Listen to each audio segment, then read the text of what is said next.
Herzlich willkommen zu einem neuen Video. Heute zeige ich euch ein einfaches und schnelles Rezept für Nudeln mit einem würzigen Ragout aus Kürbis und Hackfleisch. Dafür als erstes eine große Zwiebel abziehen, anschließend fein hacken. Außerdem habe ich hier noch 1 bis 2 Knoblauchzehen, ebenfalls abziehen und fein hacken. Danach eine große Pfanne oder einen Topf mit einem guten Schuss Öl erhitzen, Zwiebeln und Knoblauch in die Pfanne geben und bei mittlerer Hitze und gelegentlichem Wenden für 2 bis 3 Minuten glasig anschwitzen.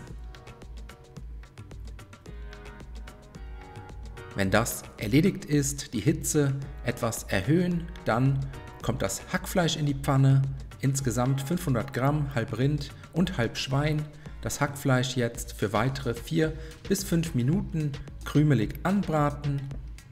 Währenddessen bereiten wir noch den Kürbis vor. Ich habe hier ca. 500 Gramm Kürbisfruchtfleisch vom Hokkaido-Kürbis einfach mit einem Messer in kleine Würfel bzw. Stücke schneiden. Danach das Hackfleisch ruhig schon mal mit einer guten Prise Salz und frisch gemahlenem Pfeffer würzen. Jetzt kommt auch der Kürbis in die Pfanne, kurz mit anbraten. Und wenn das erledigt ist, geben wir die restlichen Zutaten dazu, je einen Teelöffel süßes sowie scharfes Paprikapulver, einen Teelöffel getrockneten Oregano, dann noch 200 Milliliter Sahne dazu gießen und zum Schluss 2 Dosen gehackte Tomaten. Alles einmal gut umrühren, zum Kochen bringen und für ca. 10 Minuten bei niedriger bis mittlerer Hitze köcheln lassen, bis der Kürbis gar ist. Nebenbei einen großen Topf mit Salzwasser zum Kochen bringen, die Nudeln ins kochende Wasser geben und für 7 bis 8 Minuten bissfest garen.